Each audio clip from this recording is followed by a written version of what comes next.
नितिन गडकरी के जिस बयान को लेकर विवाद हो रहा है, उस बयान पर गडकरी ने सफाई दी है। दिल्ली पहुंचे नितिन गडकरी ने कहा कि उन्होंने किसी की तुलना नहीं की, उनके बयान को गलत तरीके से पेश किया गया। स्वामी विवेकानंद जी की और दाऊद इब्राहिम की मैंने कोई तुलना या कंपैरिजन नहीं किया है। मैंने यही कहा है कि कोई अगर बुद्धि का सही उपयोग करता है तो विवेकानंद होता है, और बुद्धि का सही उपयोग नहीं करता है, अगर गलत उपयोग करता है तो इविल हो जाता है। इसके में कोई कंपैरिजन नहीं है, और मुझे लगता है कि इस प्रकार से जो मैंने कहा उसको अलग प्रकार से पेश किया गया वो उचित नहीं है, इसलिए मैंने खुलासा किया। गडकरी के बयान को लेकर मध्य प्रदेश के उद्योग मंत्री कैलाश विजयवर्गीय ने कहा है कि गडकरी ने कुछ भी गलत नहीं कहा। विजयवर्गीय इससे एक और कदम आगे जाते हुए यहाँ तक कह रहे हैं कि शायद लोग विवेकानंद को पहचानते नहीं, इसीलिए इस तरह की बात कह रहे हैं। नितिन गडकरी सफाई दे चुके हैं कि उन्होंने विवेकानंद और दाऊद की तुलना नहीं की है, लेकिन कांग्रेसियों का गुस्सा कम नहीं हो रहा है। भोपाल में कांग्रेस ने नितिन गडकरी का पुतला फूंका है।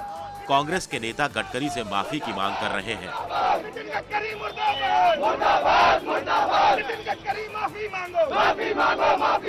गडकरी ने जिस तरीके से स्वामी विवेकानंद की तुलना दाऊद से की है, उनके आईक्यू को लेकर पहले वो खुद का आईक्यू देखें और पूरे भारतवर्ष की जनता से माफी मांगे। ताज कॉरिडोर केस में बीएसपी अध्यक्ष मायावती और यूपी के पूर्व मंत्री नसीमुद्दीन सिद्दीकी को मिली है बड़ी राहत। इलाहाबाद हाईकोर्ट की लखनऊ खंडपीठ ने मायावती और नसीमुद्दीन सिद्दीकी के खिलाफ आपराधिक केस चलाने की इजाजत नहीं दी है। उन्होंने मेरिट में इन मुकदमों को खारिज कर दिया, किसी टेक्निकल ग्राउंड में नहीं बल्कि मेरिट में। याचिकाकर्ताओं ने इस फैसले को सुप्रीम कोर्ट में चुनौती देने का ऐलान किया है। जो फैसला हुआ है, हम फैसले पर चूंकि कमेंट नहीं कर सकते कि सही है या गलत है अभी इस स्टेज पर, तो इसलिए निश्चित रूप से हम इसके खिलाफ सुप्रीम कोर्ट में हम जाएंगे ही जाएंगे।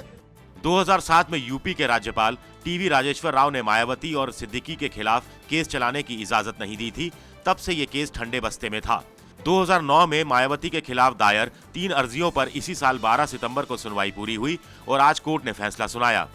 ताज कॉरिडोर केस वो घोटाला है जिसमें 2003 में यूपी की सीएम रहते हुए मायावती ने ताजमहल को आगरा की 4 ऐतिहासिक इमारतों से जोड़ने की महत्वाकांक्षी योजना बनाई थी। ताजमहल को आगरा किला, एतमादौला का मकबरा, चिन्नी का रोजा और रामबाग से जोड़ा जाना था। ये कुल 175 करोड़ रुपए का प्रोजेक्ट था। ये प्रोजेक्ट विवादों के बाद ठप पड़ा है। शिवसेना प्रमुख बाल ठाकरे के बयान के बाद केंद्रीय गृह राज्य मंत्री आरपीएन सिंह ने कहा है कि पाकिस्तानी क्रिकेट टीम को पूरी सुरक्षा दी जाएगी।